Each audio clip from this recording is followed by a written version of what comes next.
Hello, everyone. My name is Keelan Watson, and this is another episode of Let's Talk About Science Stuff. I'm here with two guests today, Alexander Burkett and Chloe Barbour, both also students here at Vanderbilt University. The topic of today is vaccines. For those of you interested in getting the COVID-19 vaccine or are looking to learn more about it, this is the episode for you. So let's get right into it. For those of you who may not know what a vaccine is or may need context, according to the CDC, a vaccine is a product that stimulates a person's immune system to produce immunity to a specific disease, protecting the person from that disease. In other words, a vaccine is a small dose of a disease that is injected into your body so that your body recognizes the disease and begins to fight it off, building immunity. In today's context, there are currently 3 different types of vaccines available to get: Pfizer, Johnson & Johnson, and Moderna. So I personally have not gotten the virus yet, nor have I gotten the vaccine. But getting the vaccine is on my radar as more and more people are starting to get vaccinated. Have you all gotten the vaccine yet? Yes, I'm actually fully vaccinated. Okay. Alex?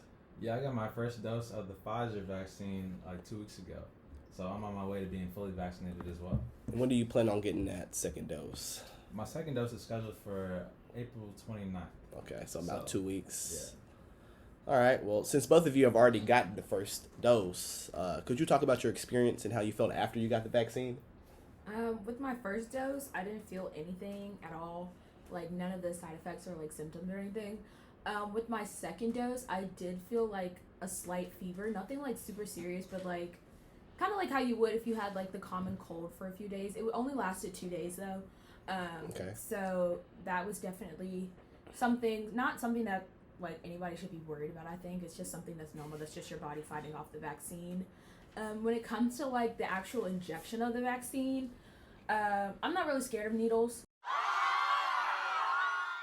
So I never really have a problem with that. However, I do have like a low pain tolerance, and I'd like to say that like it felt like a pinch. Like it didn't really feel like anything. There's a little bit of soreness afterwards.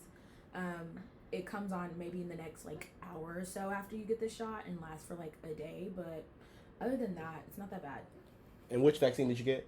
I got the Pfizer vaccine. Okay. How about you, Alex? How were you? Did you have any side effects or anything? No, I didn't really have any side effects at all from my shot. I just had some slight soreness in my arm from the needle, but for like a day or two. And did you also get Pfizer? Yeah, I got the Pfizer vaccine. All right, cool.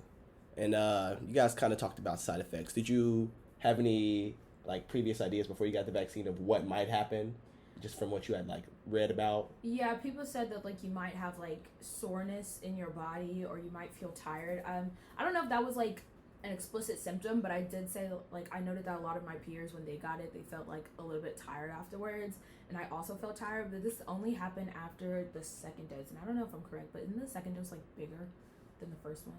I'm not sure. Did you know? I think it's I think it's called a booster. Okay. Or something like that. So, for me, I just went into it thinking that it was like a normal sort of vaccine that we get, like the flu shot. So I wasn't expecting anything different than maybe some slight side effects, but I never really have side effects anyway. So, I felt pretty comfortable about it. All right. So, any of you want to talk about what you already know about vaccines?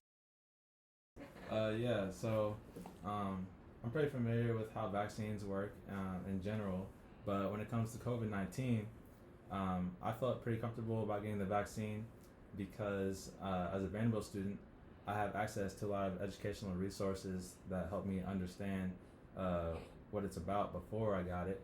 So, as I understand, Dr. Mark Dennison, who works at Vanderbilt University Medical Center, has been working on coronaviruses for like over 30 years.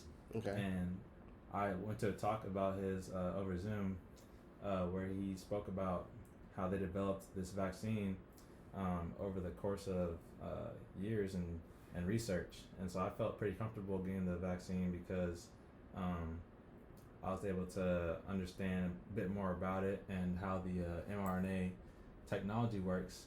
So that was a big plus for me. All right, that's pretty cool. Good. Big shout out to Vanderbilt providing us with those educational resources. Now I just want to talk about some things that we've been hearing about in the news. Have you guys heard about the CDC and FDA recommended a pause in the distribution of the Johnson & Johnson vaccine. Yeah, my personal take on that is like I understand why they're issuing a pause. I feel like it's more crucial with the fact that like they're trying to urge everyone to get the vaccine. So like this becomes a liability issue if everyone were to get the vaccine and like a large amount of people were experiencing blood clots, especially with the Johnson & Johnson vaccine. Like that would reflect poorly on the US government. So in order for like liability issues, I completely understand why they're like holding it back, trying to test it a little bit more and stuff like that. Just because like it is free and like healthcare in the United States is not the best, so like vaccines are not always readily available to everybody. But my kind of like viewpoint on it, it's like I think it was like 6 in 1 million. I don't know if my statistics are correct, but it was only like 6 in 1 million people that got the blood clot. So it's like that's a really, really, really, really low statistic. And if you're comparing that with like things such as like let's say hormonal birth control, like the risk for getting blood clots is 1 in 1,000, which is significantly higher. However, it's still being issued and like no change has been done when it comes to that. Okay. So that's just like one thing that I've kind of noticed when it comes to like discrepancies between numbers and statistics and all that stuff. No, I understand that. Before we end, I kind of want to talk about experience a little bit more. Personally, I've not gotten the vaccine. I kind of said that before already. But my reasons for why I haven't gotten the vaccine have nothing to do with like COVID itself or the COVID-19 vaccine or the pandemic. It's majorly based on my parents. So like my parents haven't gotten it yet. They haven't really taken a stance on vaccines or anything like that. They kind of just left the decision up to myself and said, hey, if you want to get the vaccine, you go ahead and get it. The choice is yours. And so I haven't been in a rush to get it yet. Like I said before, everyone around me is kind of getting it. Like you guys already have gotten at least the first dose. And so I'll probably be looking into getting my vaccine soon. But what are you guys' reasons for getting the vaccine already? Like, did you guys have any family influences, or did you just want to make that decision yourself? Or Yeah, personally, I made the decision myself. Like my family did. They all have their first dose. I think they're getting their second dose this week, by the end of this week. But yeah, it was definitely my decision because I'm just kind of like tired of the pandemic. I'm ready for it to be over. Bye, Felicia. I've noticed like when it comes to vaccines, obviously you're not obligated to get one. Like not everyone has to get a vaccine if they don't want to. However, if you look at kind of like the history of vaccines and like what they have done, for example, like the varicella or chickenpox vaccine, like that's required by all 50 states for children in like K through 12 schools to have. And like when was the last time that you heard of a chickenpox case? Like it doesn't happen. Just because we're helping build that immunity, we're helping to eradicate these diseases, and the fact that like coronavirus is such a powerful disease, well not disease but virus, it's something like you just don't want around anymore. So I'm just really hoping that a lot of people are able to get the vaccine and that we can kind of return to normal if that's possible. you have anything to say, Alex? Yeah, I definitely hear where you're coming from, Chloe. Both my parents are fully vaccinated, so that sort of pushed me towards getting it. And my understanding about herd immunity is that some people aren't able to get vaccines because of health conditions, and so in order to have people be more safe, I think it's good to get the vaccine because it'll help people that can't get it.